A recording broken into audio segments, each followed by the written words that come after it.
Ito ay rated SPG. Striktong patnubay at gabay ng magulang ang kailangan. Maaaring may masiselang tema, lengguwahe, karahasan, sexual, horror o droga na hindi angkop sa mga bata. Ikaw ang aking dala sa gabing madilim. Ikaw ang bawat sana sa lahat ng hiling. Sagot sa akin. Narito na nga ang ating pagkaabangan ngayong Huwebes sa abot kamay na pangarap.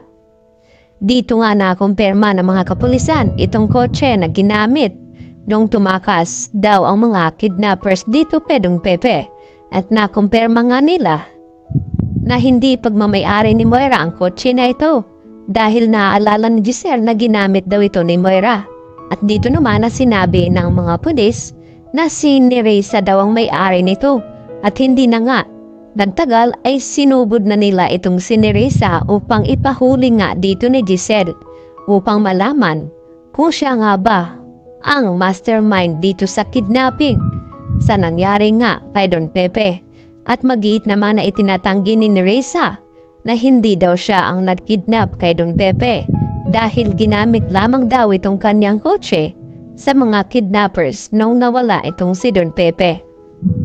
At dito na rin na pinita na magsabi itong si Nerissa dito kay Giselle na hindi daw dapat siyang makulong. Dapat daw itong si Moira dahil siya daw ang gumamit ng huli dito sa sasakyan ni Nerissa.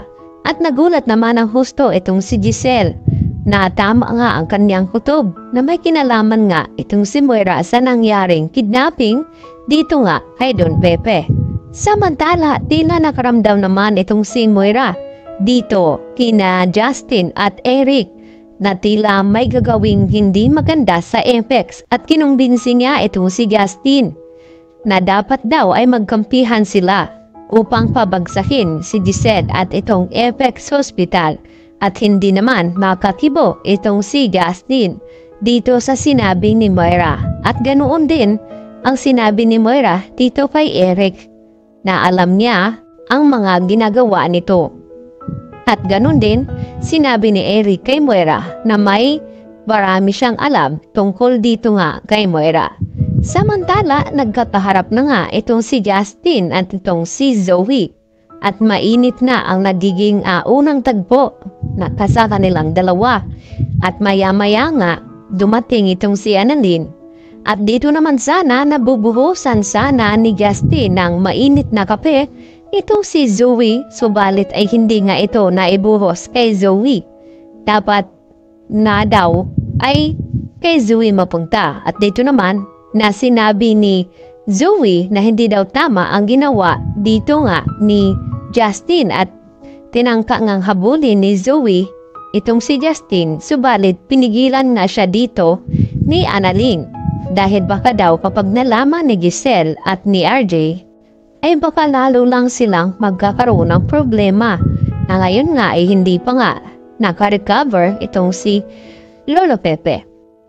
Samantala, hindi nga na ituloy na sabihin ni Lynette dito sa kanyang anak na si Annalyn ang tungkol sa ginawa ni Carlos sa kanya dahil inunahan na nga ito ni Carlos at nakiusap itong si Carlos dito nga kay Lynette na kung mayroon man silang problema ay sana daw wag nang iparating kay Annalyn dahil gusto daw ni Carlos na magkaayos silang dalawa. Subalit pakitang tao lamang ang ginagawa ni Carlos upang hindi nga malaman na sinasaktan ni Carlos itong si Lynette.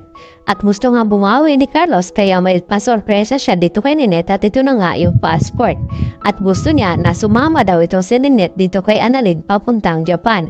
Nang sa ganon, magkabanding naman silang mag-ina at tila hindi nga masyadong natutuwa itong si Lynette. At sigurado naman daw itong si Carlos na matutuwa itong si Annalyn na malaman na makakasama itong kanyang ina na si Lynette. Kaya yan naman ang ating pakatutukan bukas kung dito na nga ba madidiscover kung sino nga itong suspect sa nangyaring kidnapping dito nga kay Don Pepe dahil sa kotse dito ni Nerissa. Tiyak na madadamay nga ito. Yan ang ating patuloy na pakaabangan bukas mga kapuso. Dito lamang yan sa abot kamay na pangarap.